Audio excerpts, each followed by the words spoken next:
In the world, there are many different roads, but the destination is the same. There are 100 deliberations, but the result is one. Confucius.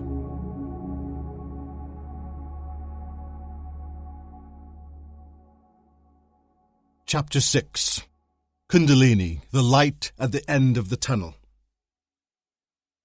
It is my assertion that the experience, that of light, referred to in the chapter on esoteric spiritual texts and experienced by the individual spiritual philosophers, is Kundalini.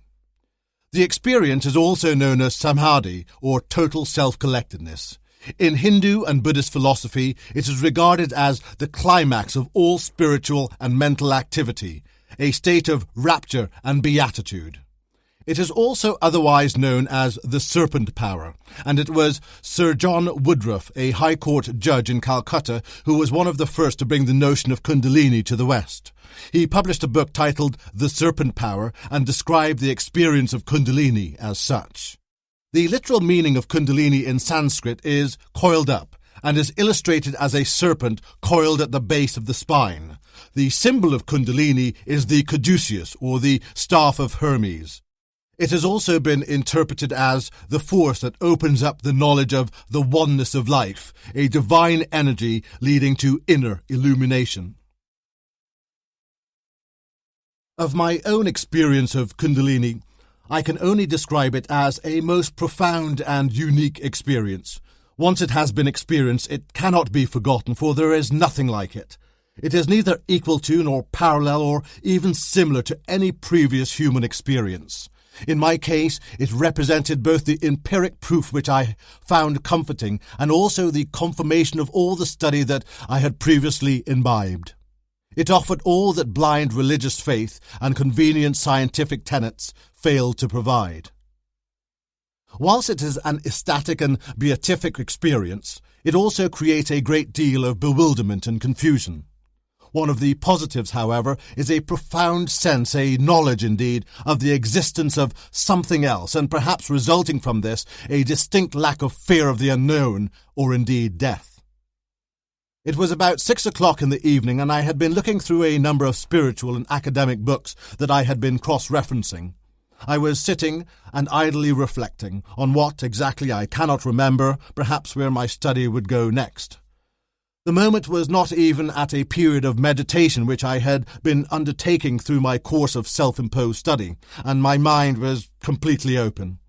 Then, all of a sudden, I was seized, as though by some invisible and intangible force. It was an extraordinary feeling, utterly unique and totally different from any sensation that I had ever felt before. To add to the barrage of the senses came with the experience a constant whirring sound, which would not abate and remains with me today. This onset of sudden energy seemed to flood the whole of my person, and the dominant impression, and what was so amazing and beautiful, although thoroughly confusing at the time, was the unmistakable sensation of light.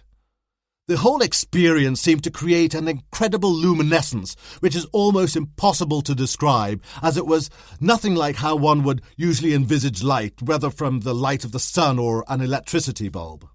The whole experience didn't, I don't think, last for more than a couple of minutes, and quite possibly less, although sitting through it at the time it felt as though it was an eternity. During the time it lasted, I remained absolutely motionless. It is difficult to say whether this was because of being constrained by the overwhelming activity around me, or, if I did have a choice, whether I myself really wanted to continue to be part of this almost terrifying but nonetheless beautiful and quite unique experience. It seemed that what now constituted me was total consciousness. The focus of my being was entirely of the soul, for want of a better description. It was as if the entire experience represented moments of revelation where everything was made known and comprehended, although in a rather indefinable way. Yet, despite the bewilderment and confusion, I felt the presence of an absolute and profound sense of peace which was beyond anything that I had ever known previously. And then, quite suddenly, it ended, just as suddenly as it had begun, with a discernible return to my normal self and my normal thoughts. The feeling of confusion afterwards is as difficult to describe as the experience itself, and I was left extremely shaking and wondering what in heaven's name had just happened. My own recall is that whilst there were many sensations and thoughts, such as the seemingly enhanced clarity of the senses, especially afterward, the dominating one was of an overwhelming sense that we, all of us, all of humanity on the planet and beyond, are somehow inextricably linked. For several weeks afterwards, the experience did return, but on these occasions it was in no way as powerful as the first time. It was not clear to me whether I was just tapping into the residual effects of the first instance, or whether whatever was occurring was finishing off the whole experience, so to speak. I am conscious that my description of this experience falls short of conveying adequately the intensity and impact of the entire event. Although, even as I recount this today, the hairs all over my body still stand on end at the memory of it. My experience was, for me, just like when the hairs on the back of your neck stand up after some shock or revelation. Now multiply that several million times and extend its sensation over the whole of your body. It is still difficult today to describe how it is that, without either choice or intent, one is simultaneously physically apprehended and mentally invaded, whilst at the same time exploding, as it were, along with experiencing a profound sense of a great luminescence surrounding you that you are part of. This is not due to a lack of memory, but due to the unique nature of the experience, which is, by its very nature, highly irrational and does not lend itself easily, if at all, to explanation or definition. In reading further to understand and make sense of my experience, I happened to find a description of Kundalini and an explanation of it that mirrored so closely my experience, I explored it further. I had come across the name of Gopi Krishna, who perhaps has written most on this subject, in books such as The Awakening of Kundalini and Kundalini, the Evolutionary Energy in Man. Gopi Krishna was an individual who, for many years, practiced unsupervised meditation and who, at the age of 34, suddenly experienced the awakening of Kundalini during his morning practice. In his autobiography, Kundalini, the Evolutionary Energy in Man, he recounts his own experience of Kundalini and tells of his struggle to find balance from the tumultuous experience and to overcome a variety of powerful, confusing and bewildering elements of it. He stated that there is an absence of accurate knowledge and a lack of unanimity in the writings about the experience itself. Furthermore, he believed that no amount of intellectual exercise could draw an accurate picture of this state, and that language used to describe normal experiences was wholly inadequate to describe that of Kundalini. It was particularly difficult, in his view, to find words that would sufficiently describe this amazing experience of another plane of consciousness which would be intelligible to others. This comparison is echoed by Jung when he writes in The Mysterium, "Anyone who has experienced anything of the sort will know what I mean, and anyone who has not had the experience will not be satisfied by any amount of descriptions." He further states, "I know of no case in which the bare description conveyed the experience."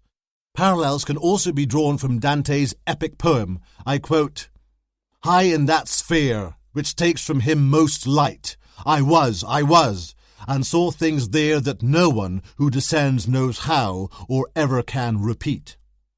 Gopi Krishna describes how he was taken by surprise and how the experience created the sensation of being surrounded by waves of light and then becoming a vast circle of consciousness on which the body was but a point and in a state of exaltation and happiness.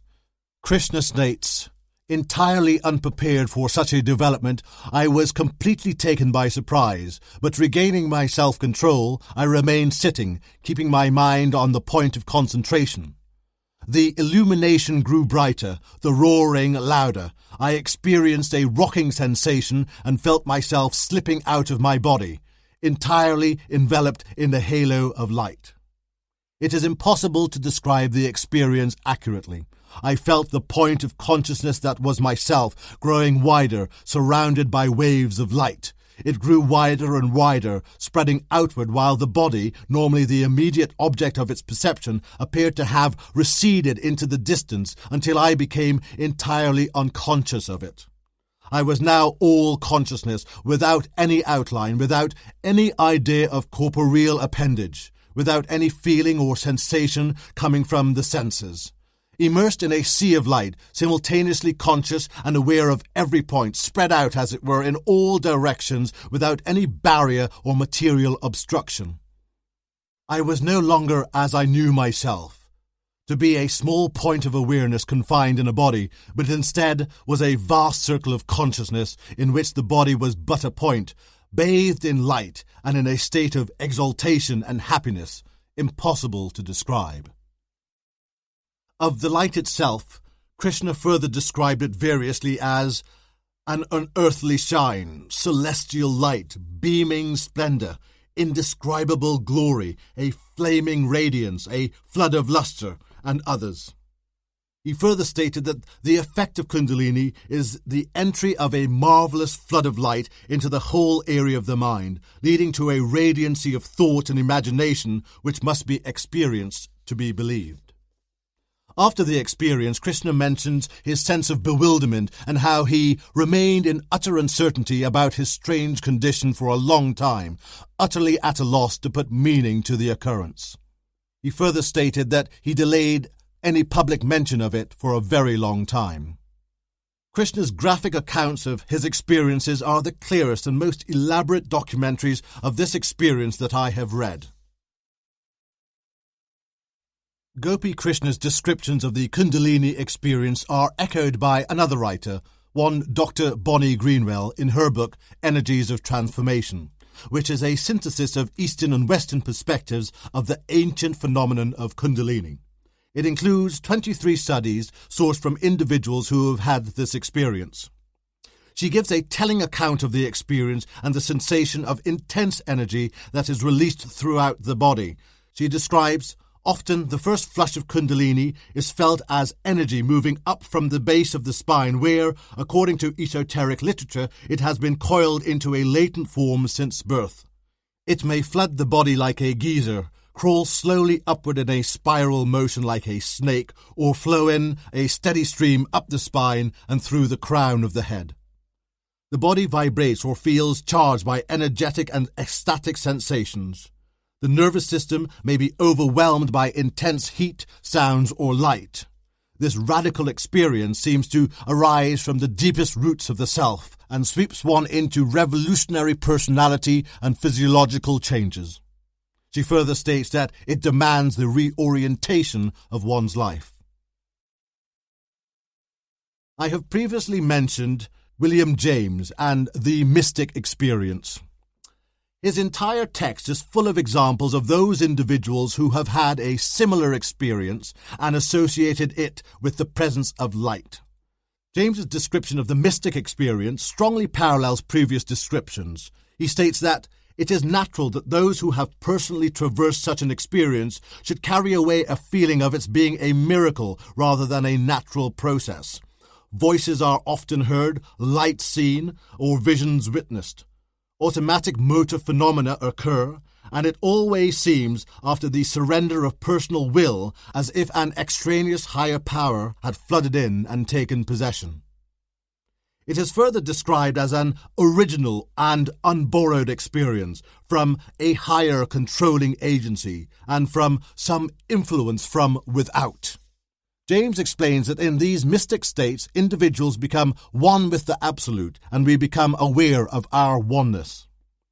This is not dissimilar to that described in Paradiso, where we find our nature is at one with God. James then lists 4 characteristics of the mystic experience. Ineffability, that the subject of it immediately says that it defies expression and that no adequate report of its contents can be given in words. The noetic quality. Mystical states seem to those who experience them to be also states of knowledge. They are states of insight into depths of truth unplumbed by the discursive intellect. They are illuminations, revelations, full of significance and importance, all inarticulate though they remain. and as a rule they carry with them a curious sense of authority for aftertime. Transiency, according to James, mystical states cannot be sustained for any length of time, but when it recurs, it is recognized. There is passivity, and of the experience itself, James describes how the individual is overwhelmed, and how when the characteristic sort of consciousness once has set in, the mystic feels as if his own will were in abeyance, and indeed sometimes as if he were grasped and held by a superior power. Within the text, James provides a variety of testimonies from individuals, and we have descriptions such as: he sees but cannot define the light which bathes him, and by means of which he sees the objects which excite his wonder. And all the glory of God shone upon and round about me in a manner almost marvellous. A light perfectly ineffable shone in my soul. Like a ton's weight being lifted from my heart, a strange light which seemed to light up the whole room. These are just a few of the many testimonies of the instance of light associated with the experience given in varieties, and seems to be further confirmation of the shared characteristics of this mystic or Kundalini experience. It is my belief that these descriptions also refer to what Jung termed his numinous or awe-inspiring experience, and lend credence to all that Nietzsche experienced. Another aspect of the experience is the ringing in one's ears, which initially I found particularly irritating, but after some time was able to manage it. It never goes away, it seems, but after a while you merely learn to live with it. Dr. Bonnie Greenwell makes several comments on this aspect, and Gopi Krishna referred to it as the strange noise in his ears, and also described it as the buzzing of a swarm of bees. There is substantiation of my point made earlier in Chapter 5 that both the Bhagavad Gita and the Upanishads refer to the Kundalini experience. Krishna firmly believed this, and he provided an example from the Upanishads where he states, "I am Brahma, the Absolute," says one of the seers of the Upanishads. "The light that shines in the sun shines in me," also echoes another. "This soul of mine and Brahman, the Absolute, are one," says a third. Krishna thought that this had been so for thousands of years, and that the very same idea in different ways and under different names has been echoed and re-echoed by at least 100 generations of illuminated sages and yogi saints of India to this day. Similarly, there is further confirmation of my earlier argument that Jung was indeed also referring to the experience of Kundalini, as he gave a lecture on the subject to the Psychological Club in Zurich in 1932. At this time, Jung said, "Expressed in psychological terms, that would mean that you can approach the unconscious in only one way, namely by a purified mind, by a right attitude, and by the grace of heaven, which is the Kundalini. Something in you, an urge in you, must lead you to it. These experiences are secret. They are called mystical because the ordinary world cannot understand them." Jung further states that one cannot even talk about them. Such a kind are the experiences of the Kundalini Yoga. That tendency to keep things secret is merely a natural consequence when the experience is of such a peculiar kind that you had better not talk about it, for you expose yourself to the greatest misunderstanding and misinterpretation. However,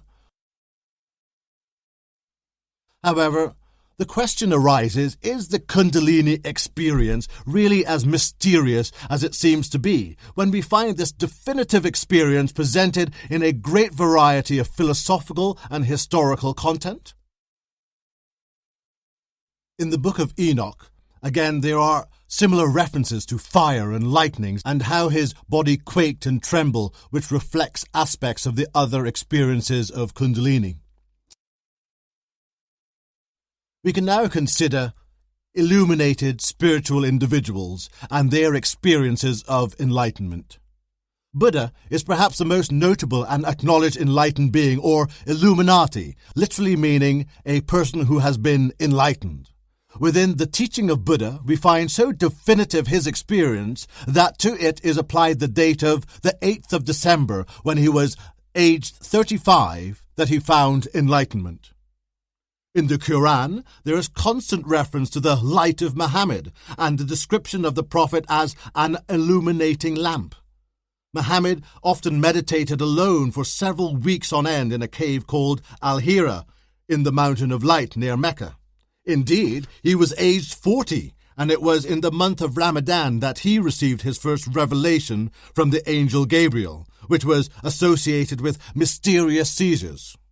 The Encyclopedia of Islam suggests that Muhammad received a sudden prophetic call which transformed the whole of his consciousness and filled him with a spiritual strength that decided the whole course of his life. Regarding the mysterious seizures, it states that such moments may be regarded as genuine since they are unlikely to have been invented by later Muslims. These mysterious seizures must have been afforded to those around him the most convincing evidence for the superhuman origin of his inspirations.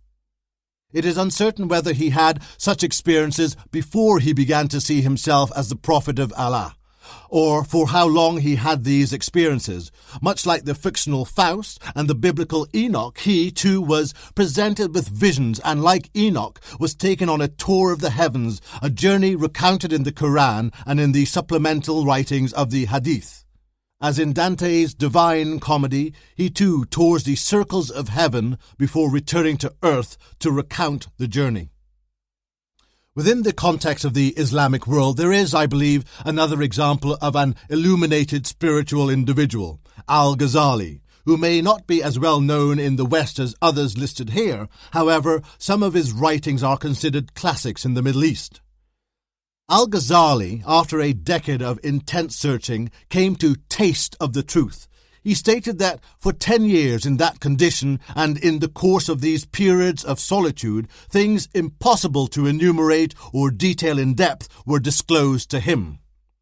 He states that all motions and quiescences, interior and exterior, are learned from the light of the niche of prophecy. And beyond the light of prophecy, there is no light on earth from which illumination can be obtained. He further seeks to describe the state or fruitional experience as being totally lost in God and comments on the ineffability of the state when he writes, "Beyond the narrow range of words, so that if anyone tries to express them, his words contain evident error against which he cannot guard himself." Further descriptions providing evidence to place him solidly in this category of illuminated individuals can be found in his references to the effective light which God Most High casts into his breast, and that light is the key to most knowledge. Over 400 texts are ascribed to Al-Ghazali, and 40 books were devoted to the doctrines and practices of Islam and how these could be made the basis of a profound devotional life leading to higher spiritual levels by the way of Sufism or mysticism. We can look to Zarathustra for further evidence. He described himself as one who knows, and according to Zoroastrian tradition, he too spent years in a wandering quest for truth. According to tradition, Zarathustra was 30 when the revelation came to him. The accounts mention that on the bank of a river he saw a shining being who revealed himself as Vohu Mana, or good purpose, and this being led Zarathustra to the presence of Ahura Mazda, or God, and 5 other radiant figures, before whom he did not see his own shadow upon the earth, owing to their great light. It was then from this great heptad, or group of 7, that he received his revelation. And it was after this revelation that Zarathustra began preaching of Ahura Mazda as the one uncreated God, breaking with the tradition and accepted beliefs of the time and of his people. The renowned researcher Boyce suggests that one could not hope to retrace the steps leading to Zarathustra's exalted belief, but that it seems probable that he came to it through meditation. It is interesting to note here that of this monotheistic religion, Ahura Mazda is also referred to as the Lord of Wisdom, Truth, and Light. We find similar events happening to Jesus in the story of the temptation of Christ. Jesus, of course, is attributed with many references to light, such as from John 8:12, when Jesus says, "I am the light of the world." The temptation of Christ occurs after Jesus has been baptized by John and when he retreats into the desert for 40 days and 40 nights. According to the book The Historical Figure of Jesus, it is intrinsically likely that Jesus sought solitude for prayer and meditation. The temptation is also related in the Gospels of Matthew, Mark, and Luke, immediately after the baptism by John, where we find further relevance in Matthew 3:16. It states, "And Jesus, when he was baptized, went up straightway out of the water, and lo, the heavens were opened unto him, and he saw the Spirit of God descending like a dove and lightning upon him." It is, however, in what is known as the Transfiguration of Christ that we see the clearest instance of the experience. It is recounted in Matthew, Mark, and Luke, but there were three who were privileged to actually witness the phenomenon. These were Peter, James, and John, and two of them, Peter and John, alluded to it in the Bible. The verses tell that Jesus took the three disciples to what is thought to be Mount Tabor, where he was transfigured before their eyes. In Matthew 17:2, we find, "There in their presence he was transfigured. His face shone like the sun, and his clothes became as dazzling as light." In Mark 9:3, we find, "There in their presence he was transfigured. His clothes became brilliantly white, whiter than an earthly bleacher could make them." And in Luke 9:29, we find, "And it happened that, as he was praying, the aspect of his face was changed, and his clothing became sparkling white." This instance is also alluded to in other Gospels of John and Peter. Paul the Apostle is perhaps the most powerful individual in the history of the Church, and Christian theology owes much to Paul's epistles, which provided its foundations. He was from Tarsus, originally a Jew whose original Hebrew name was Saul. He was strictly trained in Jewish law and traditions and, most likely, never met Jesus. It was on the road to Damascus when he had his experience, which resulted in his conversion to Christianity. He was approaching the city when suddenly there shined round about him a light from heaven, and as he fell to the ground he heard a voice ask, "Saul, Saul, why persecutest thou me?" When Saul asked whose voice it was, the response was, "I am Jesus whom thou persecutest." Saul was then told to go on to Damascus, and that he would be told what to do. Saul arose, and when he opened his eyes, he found that he was blinded. Saul remained blinded for 3 days. After his conversion or experience, Paul, as he then became known, much like Jesus, spent a period of solitude during this time in Arabia before becoming one of the most notable early Christian missionaries. Whatever the case, this account of his instance of revelation enjoys no less than 3 accounts in Acts 9, 22, and 26, and I am convinced that it is an expression of the Kundalini experience. I have often wondered if Moses did not have a similar experience. This Hebrew prophet was probably born in 1200 BCE and was considered by some early Jewish and Christian traditions to have been the author of the Torah. God appeared to Moses in Exodus 3 in the form of a blazing bush. It says the bush burned with fire. However, it goes on to say that the bush itself was not consumed. In the account of Moses' return from God, there is another mention in the context of light. In Exodus 34:29 it states, "And it came to pass, when Moses came down from Mount Sinai, with the 2 tablets of testimony in Moses' hand, when he came down from the mount, that Moses wist not that the skin of his face shone while he talked with God." The account then goes on to say that when Aaron, his brother, and all the children of Israel saw Moses, the skin of his face shone, and that they were afraid to go close to him. This radiancy seems to be very similar to the transfiguration of Jesus, as witnessed by Peter, James, and John. In the book of Ezekiel, there are examples of remarkably similar imagery when the hand of the Lord came upon Ezekiel the priest. Ezekiel looked, and a stormy wind came sweeping out of the north, a huge cloud and flashing fire, surrounded by a radiance, and in the center of it, in the center of the fire, a gleam as of amber. Toward the end of the vision, Ezekiel sees what looks like a throne, and the appearance of a man upon it. He saw from what appeared as his loins down what looked like fire. There was a radiance all about him, like the appearance of the bow which shines in the clouds on a day of rain. Such was the appearance of the surrounding radiance. That was the appearance of the semblance of the presence of the Lord. It should be noted that the Merkaba movement were the predecessors of the Kabbalah and based their mysticism on Ezekiel's vision. So, it does appear that this Kundalini or mystic experience has occurred at the very beginnings of our religions and spiritual movements. I have already cited examples from within Judaism, Buddhism, Islam, Sufism, Zoroastrianism, Christianity, and Hinduism.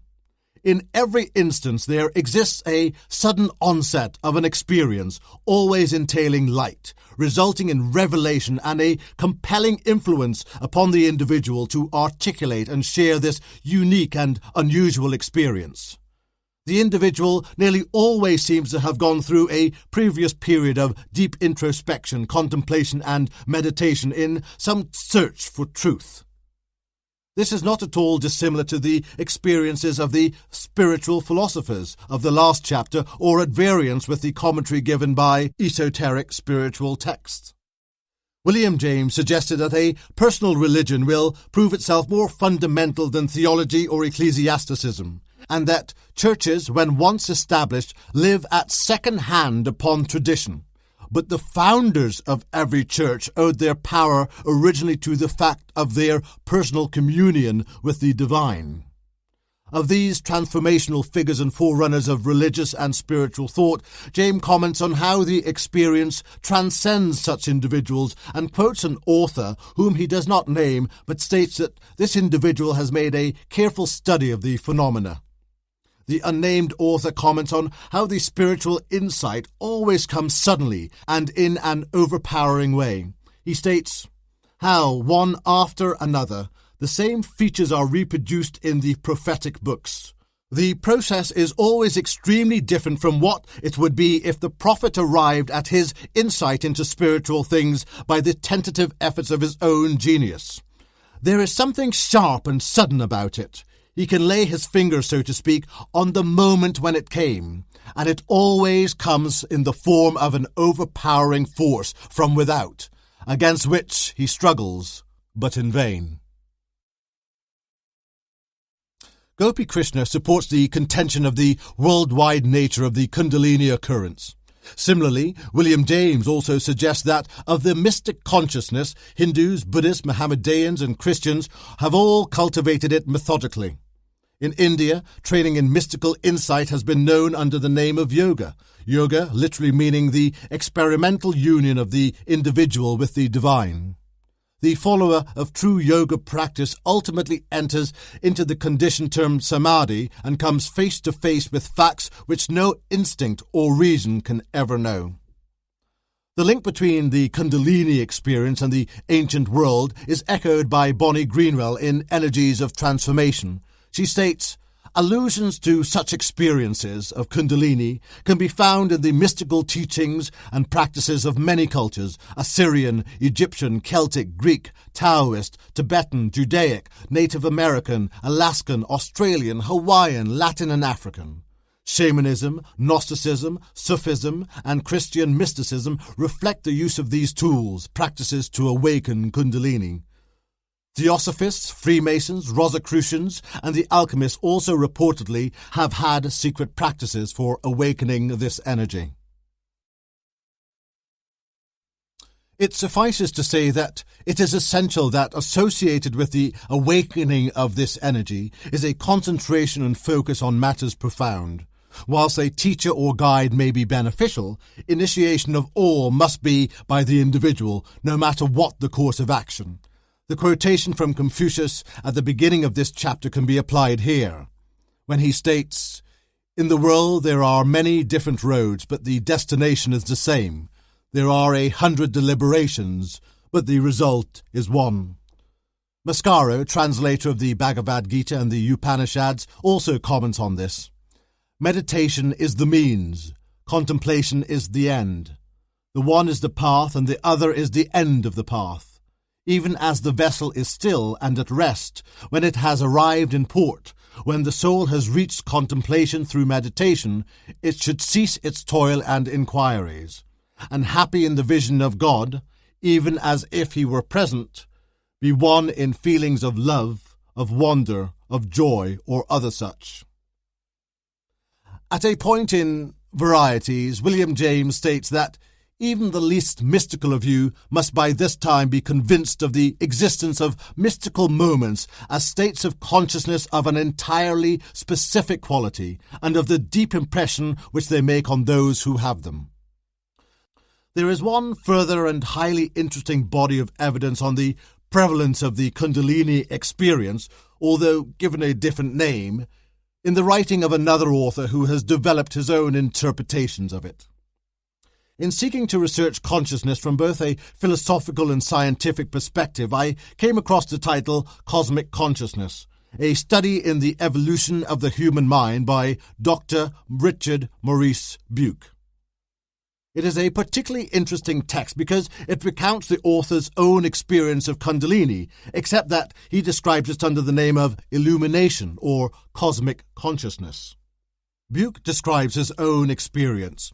It was early spring at the age of 36, and he had spent an evening with friends discussing Wordsworth, Shelley, Keats, Browning, and Whitman. They parted ways at midnight, and he had a long drive home. His mind was full of the ideas, images, and emotions derived from the reading and conversation of the evening, and he was in a state of calm, almost passive enjoyment. Suddenly, and without warning, he found himself wrapped around, as it were, by a flame-coloured cloud. For a moment he thought of fire, and the next he knew that the light was within himself. Immediately afterwards, he felt a sense of exaltation and immense joyousness, accompanied by an intellectual illumination quite impossible to describe. Into his brainstem, Bucke continues, streamed one momentary lightning flash of Brahmic splendour, which has ever since lightened his life and thereafter always remembered as a taste of heaven. He saw and knew that the cosmos was not dead matter, but a living presence, and that the soul of man is immortal. He states that he saw and knew that the universe is so built and ordered for the good of all, and that its founding principle is what we call love.